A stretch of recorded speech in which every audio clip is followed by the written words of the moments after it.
When Massachusetts Senator Elizabeth Warren launched a fiery tirade branding pastor, televangelist, and businessman Joel Osteen, a promoter of corporate interests with an authoritarian vision disguised as prosperity, she expected applause from her progressive base.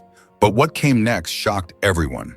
Osteen's live response was direct, inspiring, and absolutely devastating. The pastor, televangelist, and businessman not only defended himself, he turned the entire narrative on its head, exposing the hypocrisy of the Massachusetts senator's criticism and leaving her visibly speechless. The audience's reaction, pure frenzy. The conference room was in an uproar that afternoon. The cameras were rolling, the reporters were whispering, and the atmosphere was thick with anticipation. Everyone was expecting a formal session at the Innovation and Opportunity Summit, where pastor, televangelist, and entrepreneur Joel Osteen would present his vision for an America of abundance. But what happened next shocked the region. Massachusetts Senator Elizabeth Warren, known for her fierce defense of consumers and her criticism of corporate power, leaned into the microphone, her voice vibrating with intensity. She raised her hand dramatically and thundered, "Joel Osteen is a shill for corporate interests, a promoter of greed disguised as faith, and his vision leads us to economic authoritarianism that ignores working families." Whispers echoed around the room. Some delegates applauded lightly, but the tension was unmistakable. Senator Warren's words were not only harsh, they were charged with progressive fury. She launched into a fierce tirade, accusing Osteen of using his religious and media influence to promote an agenda that benefits Wall Street and large corporations, of ignoring the need for regulation and consumer protection, and of attempting to silence critical voices under the guise of hope and positive thinking. Her speech sounded rehearsed, as if she had been waiting for this very moment to defend the honor of ordinary people. The camera zoomed in on pastor, televangelist, and businessman Joel Osteen, sitting calmly in front of it. Osteen didn't flinch, didn't move, just stared back, his expression calm and serene. The audience, millions watching live on television and social media, leaned closer to their screens. Everyone knew Osteen would respond, but how would he do it? Would he ignore the senator's ideological fury or launch a devastating counterattack? The room held its breath. Something big was about to happen. Senator Warren wasn't done. Her voice grew louder, her fists trembling as she hammered home one point after another. Osteen is rapidly moving us toward unchecked neoliberalism, where faith is used to justify inequality. Instead of helping working families with real economic justice, he criminalizes protest, corners the independent press that investigates him, and uses his followers' money for dubious investments. He allows U.S. capitalist interests to buy our sovereignty while threatening true popular democracy. Reporters scribbled frantically. Senator Warren was in full attack mode. She painted him as a monster, a danger to the freedom of the people, a leader who destroys the very foundations of true social justice. But something unusual was happening. The more the Massachusetts senator spoke, the more restless the crowd became. Some nodded in agreement, but others exchanged uncomfortable glances. Meanwhile, Osteen sat perfectly still. His silence was louder than the senator's thunder. The camera captured every second. Senator Warren's tense face, Osteen's steady gaze, the murmurs spreading through the room. The senator finally leaned back, panting with sweat visible on her forehead. Her supporters applauded weakly, but the energy felt forced, almost nervous. She smiled smugly, believing she had made her mark on the day. The cameras quickly cut to Osteen. The entire room fell silent. Osteen slowly adjusted his microphone. He didn't shout, he didn't bang on the table. Instead, he leaned forward, his voice calm, deliberate, cutting through the silence like a knife. "Massachusetts Senator Elizabeth Warren, you have spent your career in the corridors of power in Washington and in the classrooms of elite universities. And what have you accomplished? Nothing that truly lifts the human spirit. You sit in your privileged chair in the Senate, travel around the country criticizing the elite, and call yourself a champion of the people. But you are the real sham here." The words fell like thunder. Gasps filled the room. The senator's smile vanished instantly. The room erupted in whispers as Osteen continued, steady and controlled, his voice gaining strength. "You call me authoritarian. You call me a promoter of corporate interests. Fasten your seatbelt, Senator, because I'm about to expose the reality of your rhetoric." The audience was frozen. Everyone knew the storm had just begun. The room was deathly silent. Osteen spoke slowly, narrowing his eyes. Massachusetts Senator Elizabeth Warren, you have been sitting among the political elite for decades, taking money from taxpayers and those who fight for true equality in America. And what have you given back? Cynicism. Murmurs rippled through the audience. The senator shifted in her seat, her smile fading. Osteen leaned forward, his voice growing louder. You call me an exploiter. You call me harmful. The truth is, Senator, you are the scam. You preach about equality, but your ideology creates division and mistrust. You talk about protecting workers while your policies often limit initiative and entrepreneurship. You don't live like the families you claim to fight for. You live like a political elite that people are tired of listening to. Senator Warren's face flushed. For the first time, her confidence faltered. Osteen didn't stop. He fixed his eyes on her and continued in a calm but relentless voice. You are here today, Senator, shouting about evil corporations and failed systems. But let's be realistic. You are the one who benefits from this narrative. You've built a career shouting about the dictatorship of capital without seeing the dictatorship of discouragement that your own rhetoric instills. That's hypocrisy at its finest. She tried to interrupt, but Osteen pressed on. And let's address your nonsense about my supposed criminality or lack of ethics. Where is your proof? Where is the evidence? Our community projects have no worse human rights issues than anyone else's. We're empowering people, not repressing them. The real criminals are those who have been rigging the system with despair for decades. Those who destroyed the spirit of an entire nation with constant criticism. And yes, Senator, that includes you and your approach. The room erupted. Reporters whispered frantically, some scribbling so fast their pens nearly broke. Senator Warren tried to smile but failed. Osteen had turned the tables, and the weight of the truth, or his version of it, was crushing her. The real shock came from the audience watching live on social media. Clips of Osteen's words were spreading like wildfire. Osteen crushes Warren. Hope exposed. Free empowerment trended within minutes. Inside the room, Osteen paused, raised his hand, and the room quieted down. His voice became lower, firmer, and more penetrating. Senator Warren, you have built your entire career on ideological narratives. Narratives about the economy, narratives about freedom, narratives about the future. But today, those narratives end because I am exposing you for what you really are. A career politician who has done nothing but talk while we deliver results. Peace. The words fell like a hammer. Senator Warren opened her mouth, but no sound came out. Her supporters looked on in shock, realizing that their champion had no answer. The silence was deafening. For the first time, Massachusetts Senator Elizabeth Warren seemed powerless.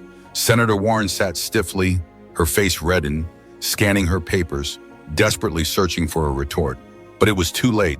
Osteen had stolen the moment. Pastor, televangelist, and entrepreneur Joel Osteen looked around the room, scanning the faces of his critics. Then he smiled slightly, as if he knew this moment would be replayed 1,000 times. For the first time in hours, Osteen paused. The room fell silent. Everyone knew he wasn't done yet. The next words they knew would change everything. Osteen smoothed his papers and then fixed his eyes on Senator Warren. His voice was sharp but calm. You say that our promotion of private enterprise and individual responsibility is illegal and unconstitutional, or at least inherently dangerous. False. It is saving lives and transforming communities. We are not attacking disadvantaged minorities, Senator. We are pursuing the apathy, lack of vision, and hopelessness that hurt our families. The room stirred. Some delegates shifted uncomfortably, realizing that Osteen's words were hitting home with public opinion. While you sit in your bureaucrat's chair giving speeches, I am protecting mothers in their homes, workers in their jobs, and children across the country from the plague of discouragement that your ideology allowed to grow.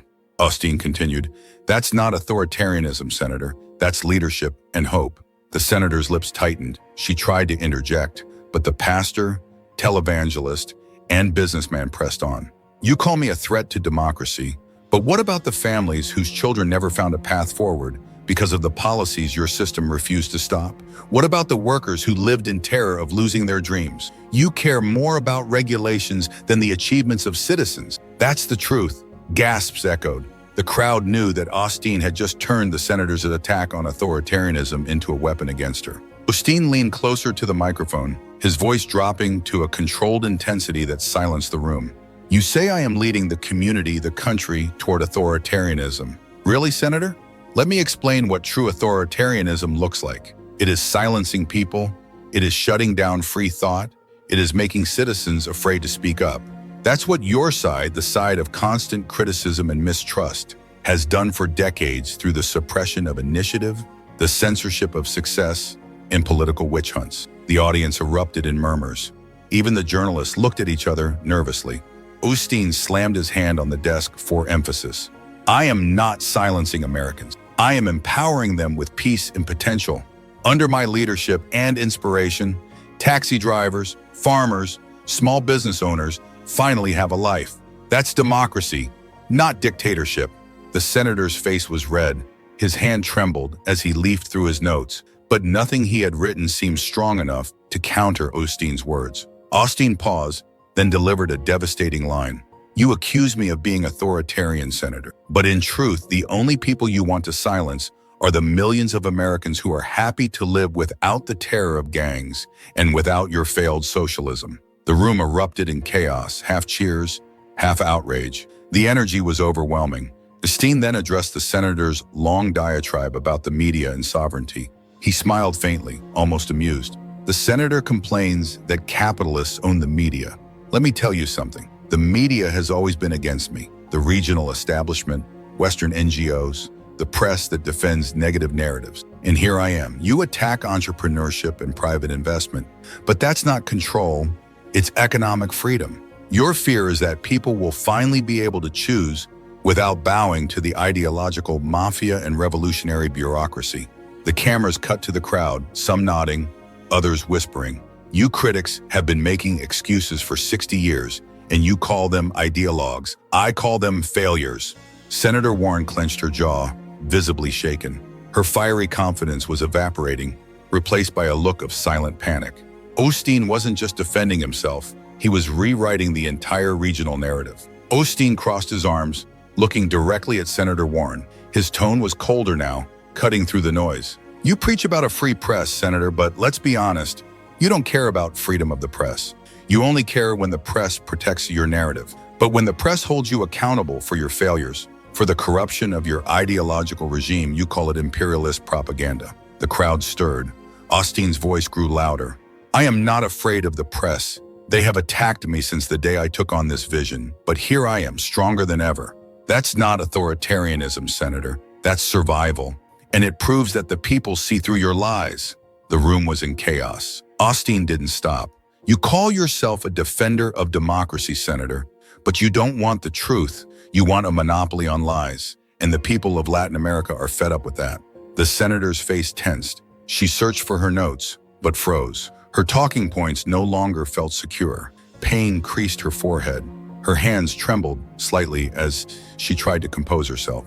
For the first time, the experienced senator seemed unsure. Osteen intensified the attack. You confuse freedom with the economic chaos that your ideology produces. You believe that protecting lies is the same as protecting freedom.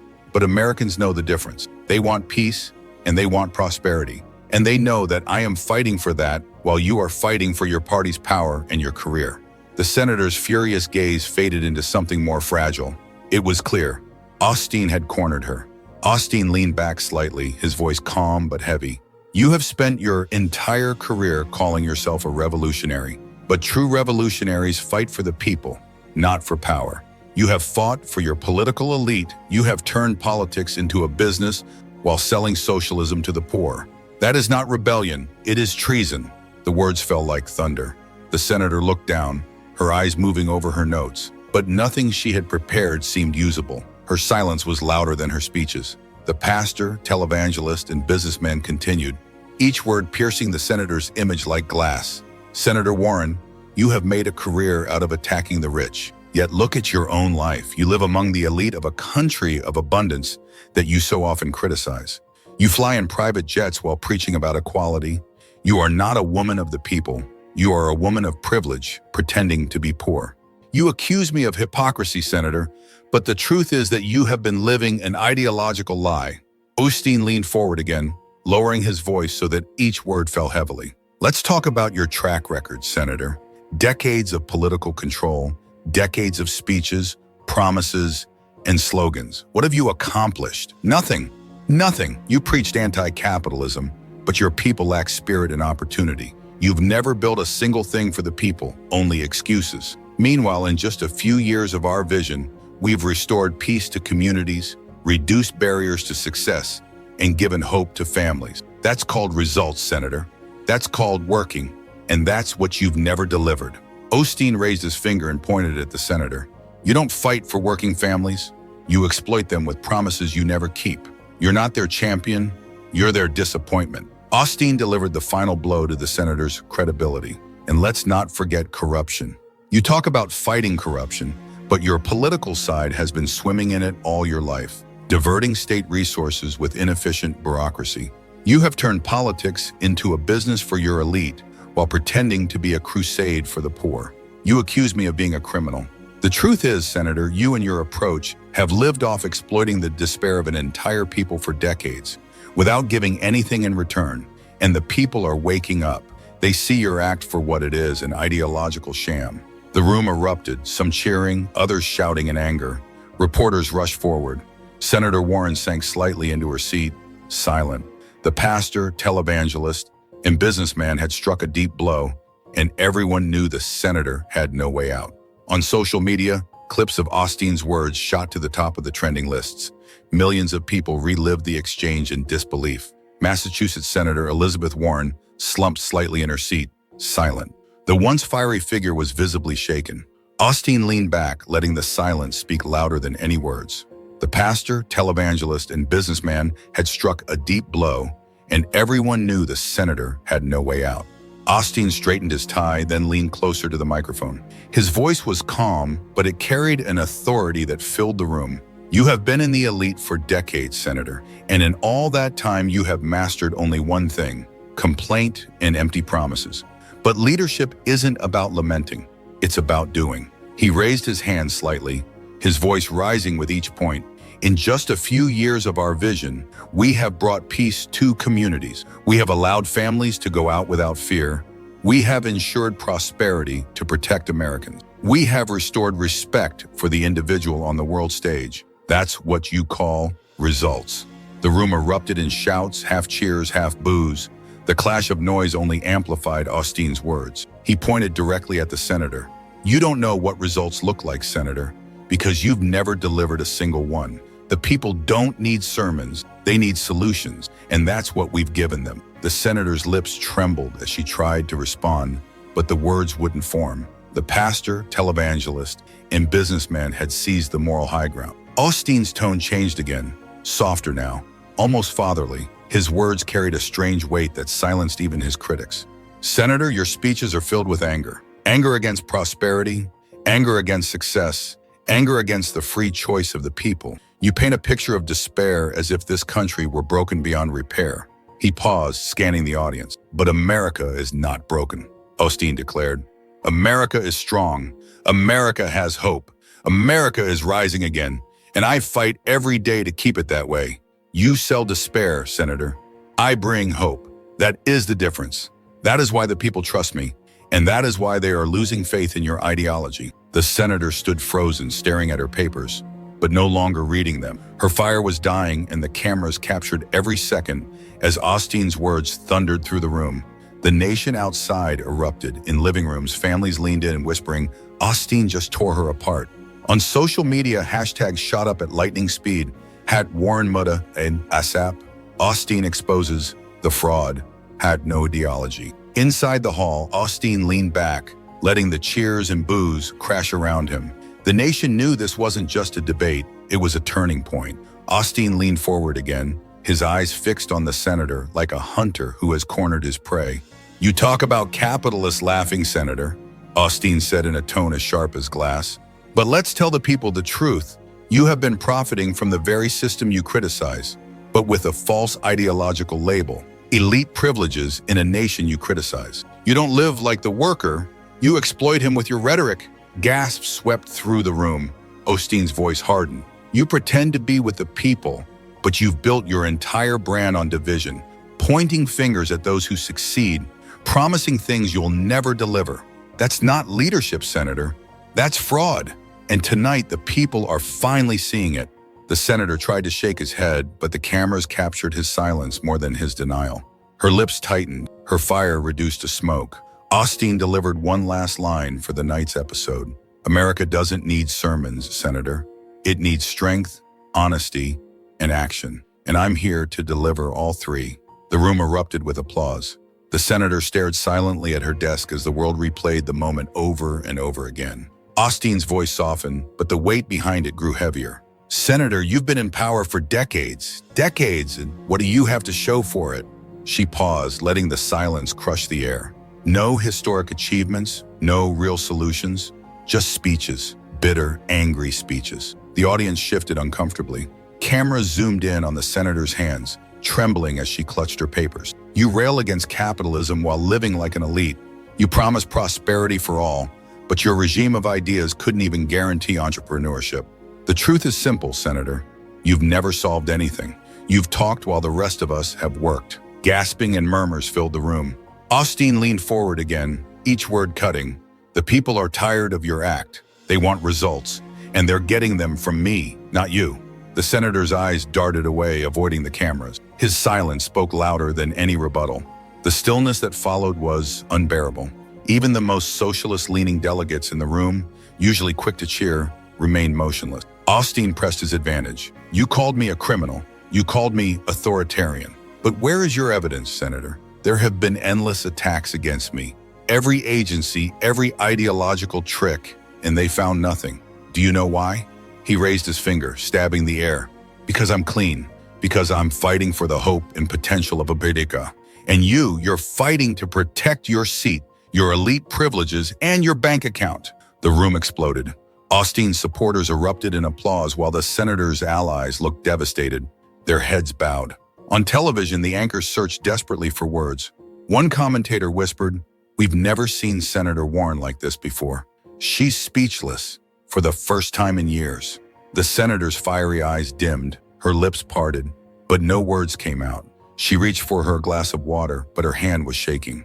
America watched. Millions watched live as an ideological giant crumbled in real time. Across the country, the moment became unforgettable. In restaurants, people applauded in front of television screens. In living rooms, parents pointed at the screen, telling their children, "This is what the truth sounds like." Meanwhile, in the hall, the senator sat empty, her allies whispering frantically, but no one dared to speak loudly to the leader who had built her brand on fiery words. Her voice had been taken away. Osteen, sensing the emotions sweeping the country, let his voice soften. I don't fight for the elites. I don't fight for the ideological establishment. I fight for the forgotten men and women of this nation and this continent, and I will never stop. The words resonated. It was more than a retort. It was a turning point etched in history. Osteen's eyes scanned the room, unwavering, his voice calm but penetrating. Massachusetts Senator Elizabeth Warren, he said slowly, has had every opportunity, decades of shouting, protesting, promising, and failing. Meanwhile, in just a few short years of my vision, the community/country is stronger, safer, and freer. That's the difference between words and action. The room fell into a deathly silence. The senator's shoulders slumped, her papers, once her weapon, now looking like the remains of empty words. You call me authoritarian, you call me a criminal. But tonight the people see who the fraud is, and it's not me. The senator's lips parted as if to respond, but nothing came out. Her silence spoke louder than any speech could. The camera zoomed in. The image of Senator Warren, tired, defeated, and speechless, was already being etched into the minds of millions. The moment Osteen finished, the room erupted. The applause shook the walls. People stood up, clapping loudly. Some shouted through tears, "We love you, Joel." Others simply whispered, "Finally the truth." Outside, the nation was ablaze. On social media, videos spread like wildfire. Comment